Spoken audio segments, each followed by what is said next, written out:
Modi will not have the same freedom. Pakistan is not ready to give any concession to India. As you already said, that it will compromise Pakistan's principal position on Jammu and Kashmir. Narendra Modi, and for that matter, the Congress, have no interest in trying to give concessions to Pakistan on Kashmir. This is the message from their side. And as you quite correctly say, if India is not in the mood, how can we be in the mood?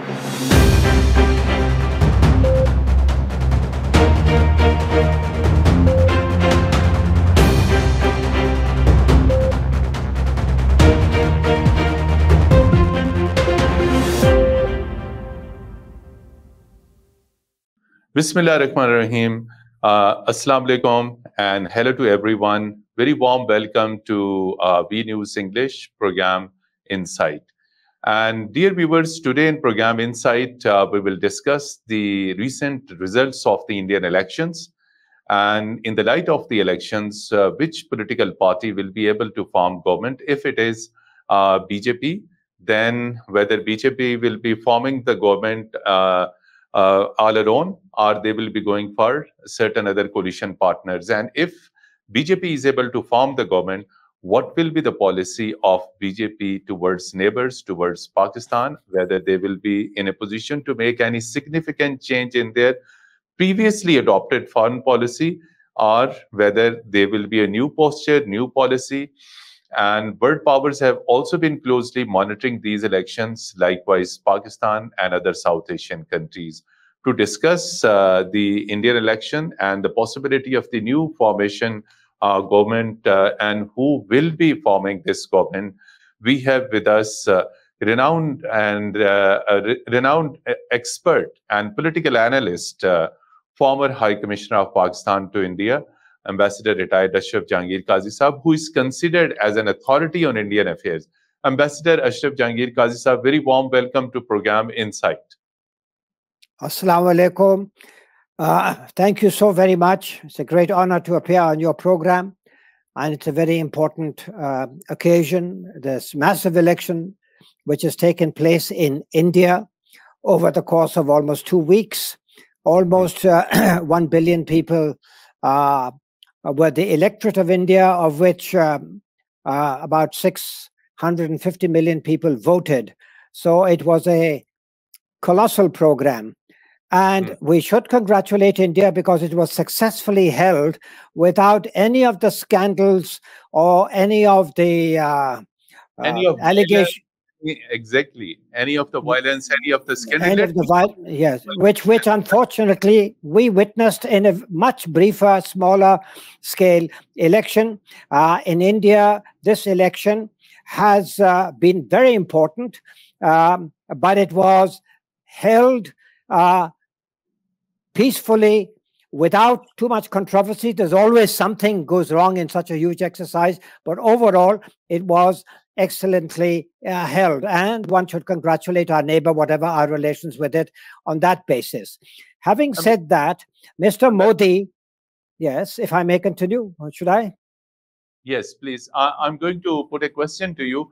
Since you have served quite long in India as a top diplomat as Pakistan's High Commissioner, and you know some Indian politicians very closely, very privately, including some leaders, please tell our viewers that what circumstances led to the emergence of this powerful BJP, and they are expected to form government third time.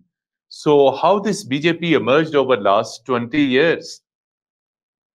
Well, that's a long story because, as you know, when India became independent along with Pakistan, and just as we had Quaid-e-Azam and Quaid-e-Millat, they did have Gandhiji and Nehru as their leaders. And Nehru, to the good fortune of India, ruled India more or less as a democratically elected leader, but an unquestioned leader for 18 years. We were not so lucky. We lost our Quaid-e-Azam within the first year or just after 1 year of Pakistan. And then a few years later, we lost Qaid Millat, Liaquat Ali Khan. And after that, Pakistan's political story has been one of ups and downs and instability and economic growth in short spurts, and then recessions and crises and military interventions, etc. In India, after Nehru, they did have a rough period for about almost 2 years under Indira Gandhi. But that was then finally resolved with her defeat at the polls. And since then, India has had elections which have by and large never been questioned. People have been surprised by the results. Sometimes the vote has swung towards the left, sometimes towards the right, but by and large, there has been never any question about the honesty and fairness of the election. Tragically, in Pakistan, the only election that we have really had, which has been non-controversial, was in 1971, and you know what that led to. So since then, almost all our elections, possibly with the exception of, one or two elections I won't mention because that itself becomes controversial. Which election are you saying was relatively okay? But by and large, our elections have been far more controversial and have not led to stability. So that is the reason. Now, under Congress, when Nehru ruled for 18 years, the economy began to stagnate. And poverty was increasing, and inequality was rising, and nationalism began to develop in place of the ideology of Gandhi and Nehru, which was supposed to be secular and all-embracing. Not just the Hindus were the majority there, no doubt about it, and Congress also was pro-Hindu, no doubt about it, but there was a large space for the minorities, particularly the Indian Muslim minorities, which made up 14-15% of the population. But after the departure of Nehru, and then Indira Gandhi's led to, there was corruption, there was crisis, there was the problem in Punjab, with the Sikhs. Nationalism began to rise. The Hindu-Sikh riots gave rise to Hindu nationalism. And with the rise of Hindu nationalism, the BJP, which was the successor to the Jan Sangh party, which was a fringe party for so long, began to gradually become a mainstream party. And under the leadership of Vajpayee, with the help of the ideological mother party, the RSS, they gradually became a major party and then finally won the election. And after that, after Vajpayee, you had Modi first as chief minister in Gujarat, and then twice elected as prime minister with a landslide majority, and now he's been elected for the third time, which has only been equaled by Nehru himself. But this third victory of Narendra Modi, is almost a defeat for him, because the BJP as a single party has lost the majority. It has only got the majority in alliance with its coalition partners, which make up the NDA, the National Democratic Alliance. So the kingmaker inside this NDA alliance, which includes the BJP, is, of course, Modi is there, very, very influential, and he will be the prime minister, but he has to listen more carefully than he has been inclined to do before, to people like Chandrababu Naidu and of Andhra Pradesh, and Nitish Kumar of Bihar. He won't be able to ride roughshod over the people like he's used to doing. So can he change his style of governance? Some people think he is practical enough to do it, and some people think that no, his temperament is such he cannot change his style and accommodate himself to other people's opinions, because he regards himself as some kind of Hindu deity, godlike, like Shiva and Ram and Vishnu, और वो अपने आप को इस अंदाज में वो समझता है. So how will he be able to adjust himself to the new situation in which he has to consult other people and other states? This is something that we will have to see in the future how it goes. But he will be the prime minister. Excellency, you said that he will be the prime minister, and you also said that he has to be very, very careful as far as talking to others. He may not be able to take strategic, drastic decisions, keeping in view his thin majority in the parliament. So coming specifically, since India and Pakistan Both have been very eagerly and very keenly, they have been monitoring these elections. When we talk to India, that means people of India. And during election campaign, Mr. Narendra Modi has frequently been talking about Pakistan, and he has been sarcastic about Pakistan's economy. Sometimes he made very negative remarks as well. What do you think? He's coming into power. So, will he be able to initiate any dialogue with Pakistan? Number one. And the most pressing challenge, revival of SAARC, revival of dialogue with India, revival of trade, and these all things. Do you think in this third tenure, although he is politically weak, but will he be able to make some changings, new postures toward Pakistan, Jammu and Kashmir, counter-terrorism? I am going to give you a realistic but not encouraging answer to this question. He is able to do these things, but he will not do them because he has no interest in doing them, and Congress will not put pressure on him to improve relations with Pakistan. He will make the same demands that Congress has done and which he himself has done, except August the 5th, 2019. And then we can think about how to improve relations. But if Pakistan were to accept August the 5th, 2019, as a fait accompli, despite the fact that it is an open violation of international law, a total violation of the rights of the people of Kashmir, which are recognized by the United Nations Security Council resolutions. If Pakistan were to do that, and unfortunately, there are some people in Pakistan who actually make this case that we should forget Kashmir and try and improve our relations and trade with India and not allow Pakistan to be burdened by the problem of Kashmir. If you do that, you will have no credibility, zero credibility in the eyes of the Kashmiri people. Now, who are the Kashmiri people? Let me tell you. The Kashmiri people are the people of the valley of occupied Kashmir, Indian occupied Kashmir. They are the people of Azad Kashmir, and you've seen the situation in Azad Kashmir. And they are at least 1/3 of the population of Pakistan between Islamabad and Lahore, who see themselves as of Kashmiri origin. If you were to do such thing, your credibility among these people will become zero, and any government in Pakistan will not be able to show its face to the people of Pakistan. So this is not an option for Pakistan.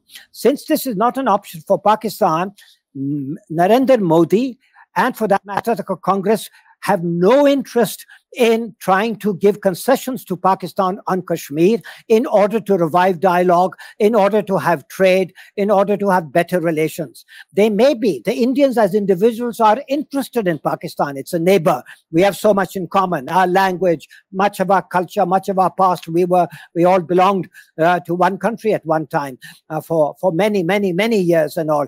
And India has a huge Muslim minority whose relatives, every single Muslim in India almost has relatives in Pakistan of one kind or another, nazdeek ke ya dur ke wo hain.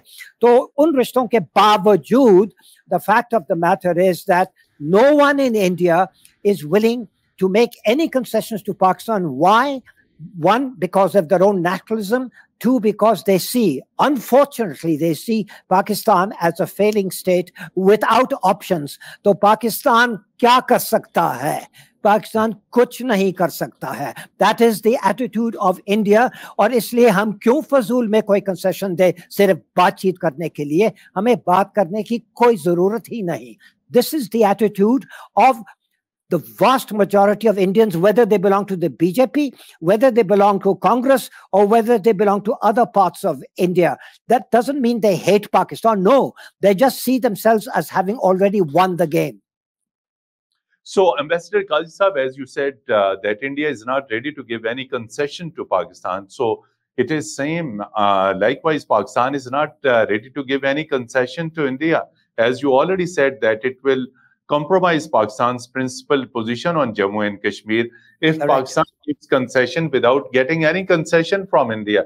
So, I think this stalemate, this suspension of High Commissioner level relations, people to people contact have been halted. Trade is not up to that level where it should be. So, in the years, you will Yes. continue to see the tough time between India and Pakistan? Yes, for the next few years, there is absolutely no hope. Anybody who pretends to the contrary is lying to the people. Let me tell you quite frankly.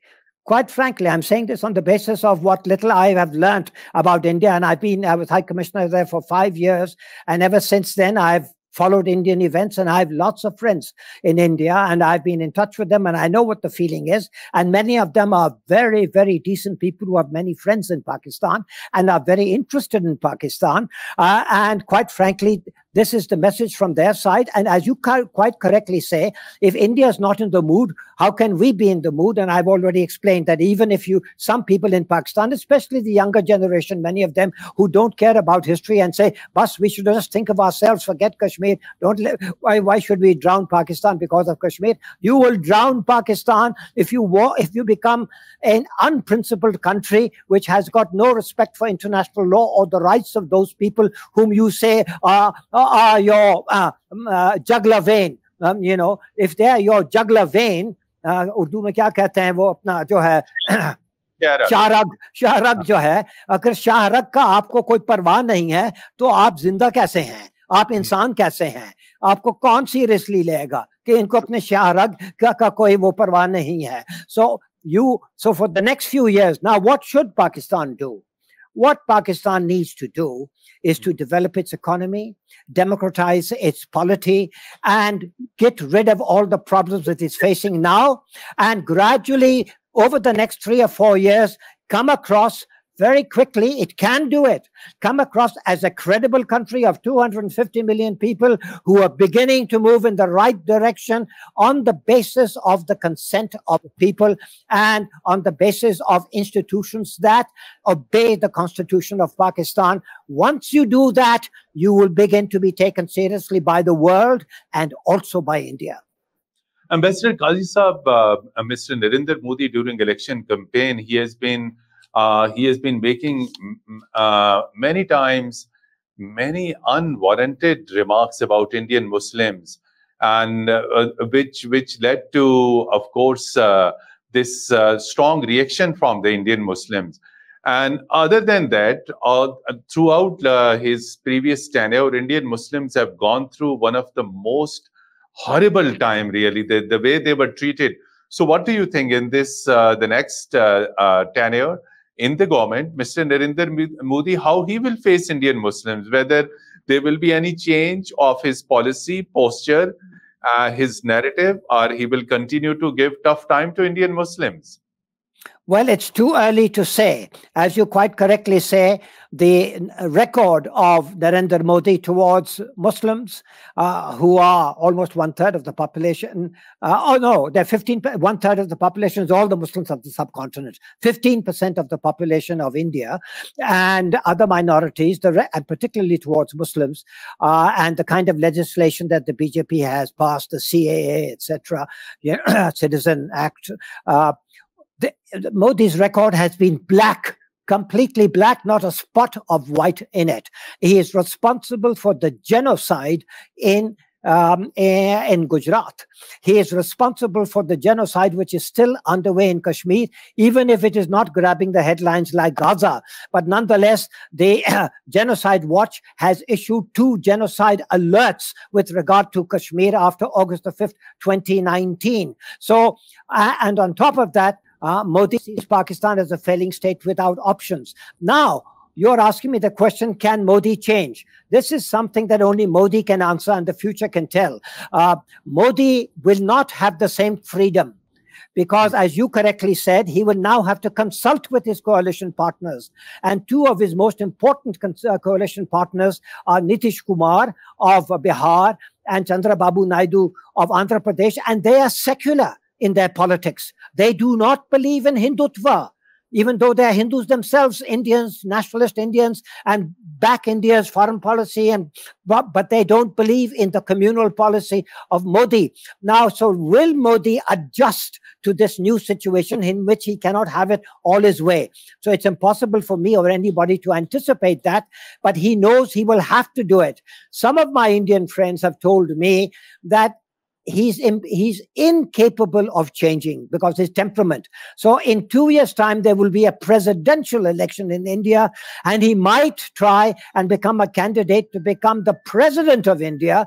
And a very strong president would keep the elected prime minister or the non-elected prime minister if he succeeded without election, based on a parliamentary majority. He might do that, but all this is in the realm of speculation. Right now, we don't know the answer to these questions, except that Modi is going to find it very difficult to change. At the same time, he has to change in order to survive. Ambassador Kazi Saab, you very rightly said these all things that it's not like the Modi is not likely to change anything. Our current Prime Minister, Mr. Shahbaz Sharif, is currently visiting China with a heavy delegation. And the focus is on the second phase of China-Pakistan Economic Corridor. This is the corridor India has openly and publicly have been opposing. So there is already India-China relations have witnessed turbulence during Modi's tenure.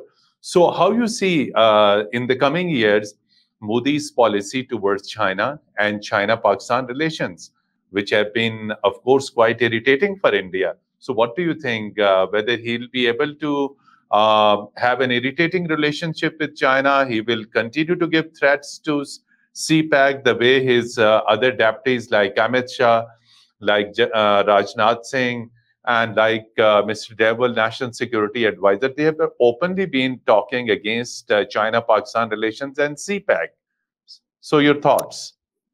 Well, India-China relations have been bad for a very long time, ever since 1962 in particular. Now, that is more than 60 years of bad relations. And effectively, India under Modi has joined the American camp. So when you talk about relations with China or Pakistan's relations with China or CPEC, the pressure from India is of very little importance to Pakistan or to China. The pressure is from the United States of America. It is America who is an ally, de facto ally of India, which wants to draw Pakistan away from China, away from CPEC, and exerting behind the doors all kinds of pressure, and believes that it has the elite in Pakistan, particularly the power elite, in its hand for a whole number of reasons, which I won't go into detail because every Pakistani is aware of this situation. That is what America will be trying to do. America has from time to time sent envoys to Pakistan who have warned Pakistan about not allowing CPEC to bring it too close to America, because then America will not regard Pakistan as a reliable friend. But the fact of the matter is that America is not a friend of Pakistan. America is what is called a frenemy, half friend, half enemy of Pakistan. It is a friend and ally, de facto ally, member of the Quad, and there's a strategic alliance, de facto alliance. And if you look at the military relationship between the two, it is an ally and a friend of India. And India, unfortunately, is Pakistan. I don't like using the word enemy, but major adversary. And America regards China, Pakistan's most reliable friend, Pakistan's most tested friend, as its enemy. And America believes it has all kinds of leverage over the power elite in Pakistan, and it uses that elite uses that leverage in order to gradually draw away the elite from Pakistan.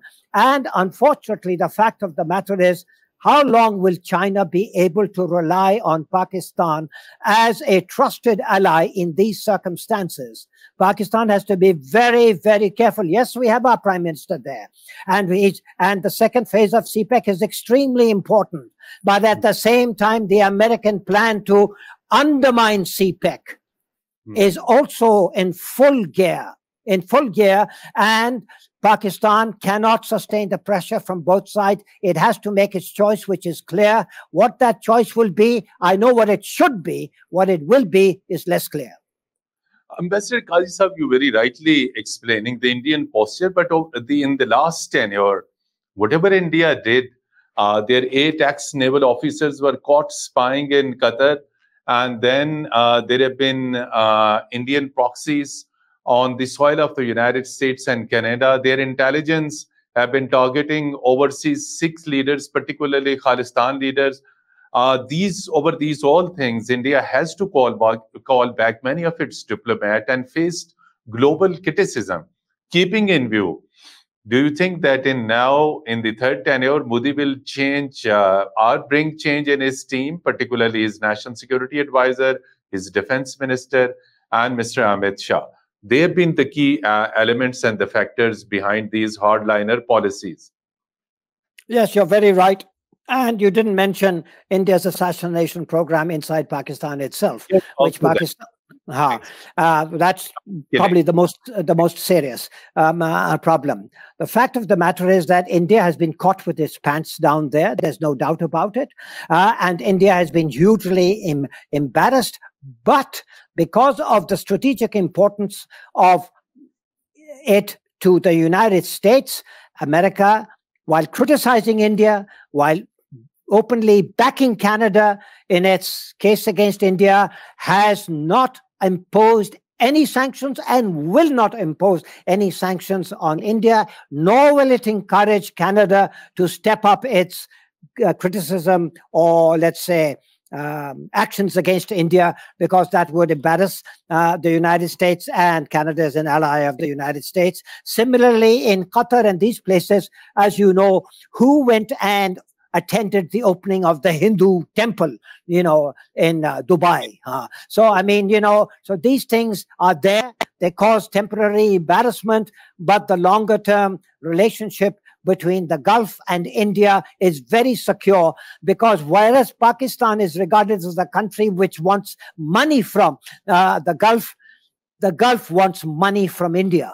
Look at the difference, how the Indian economy has succeeded. It is India's investments in the Gulf, which is the basis of India's influence, and Pakistan's influence in the Gulf is based on sentiment and religion and sympathy for the plight of Pakistan, but we are dependent on money coming in and economic support coming in from the Gulf, and maybe we are giving too much in return through this SIFC and selling our family silver at the expense of the future of the country. All of these things our economists are debating and arguing about the pros and cons of this, but there is a world of difference between the influence of India in the Gulf, in Canada and the United States, and Pakistan's lack of influence.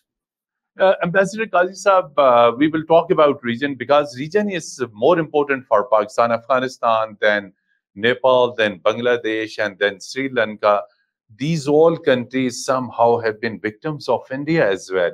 So what will be the policy of Modi towards the South Asian countries? Bangladesh has been under pressure. Nepal has been the base for Indian proxies.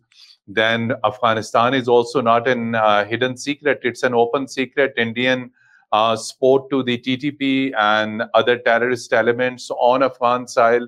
This support has been big challenge for Pakistan, as TTP militants have been attacking Pakistan particularly over last 6 months. There have been deadly attacks in Balochistan and in KP. So in the next tenure, what will be the Modi's policy towards region, Afghanistan, Bangladesh, Nepal, and these? And will Modi review its proxies? Well, two things here. Number one, none of these other countries have a problem such as Kashmir, which is rooted in international law and the deep public opinion of Pakistan, and which hasn't found a solution for well over 70, going on 80 years. The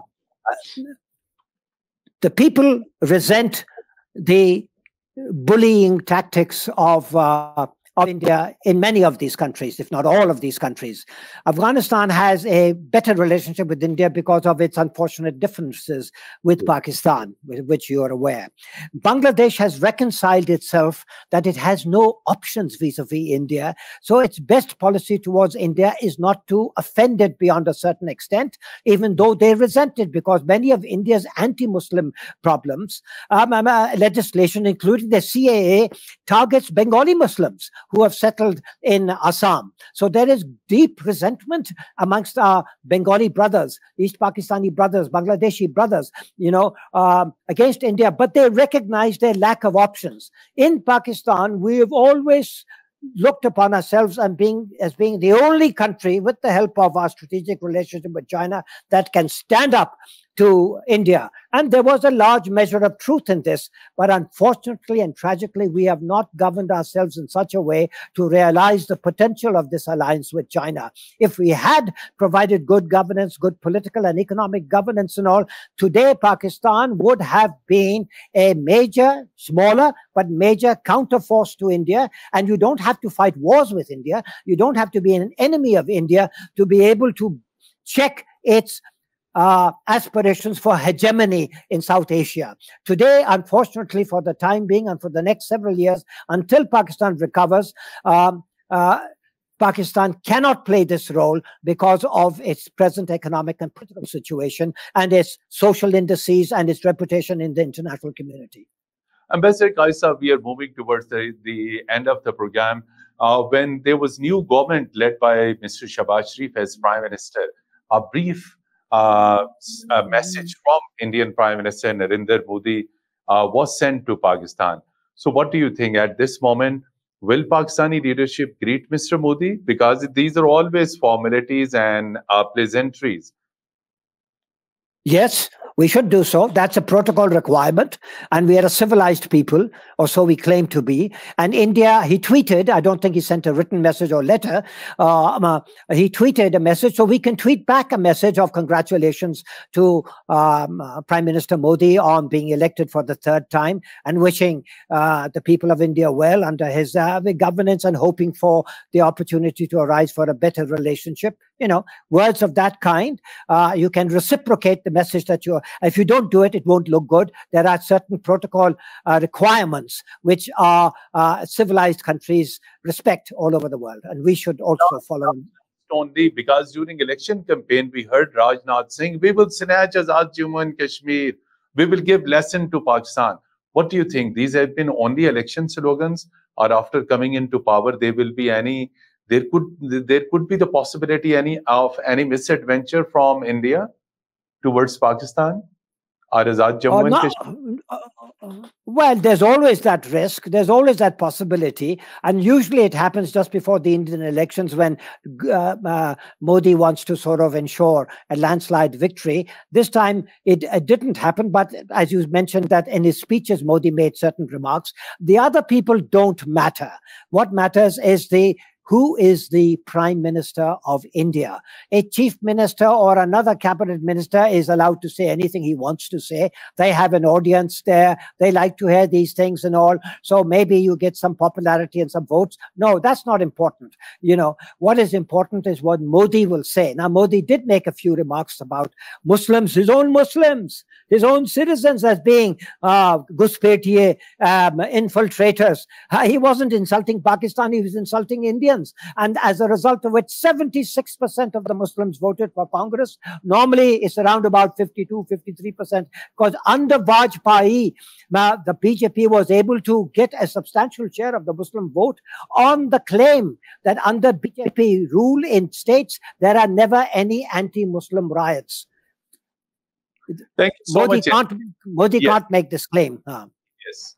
Thank you so much indeed, former Ambassador Ashraf Jahangir Qazi Sahab, who spoke in depth about the result of Indian elections and the possibility of the normalization of ties between Pakistan and India.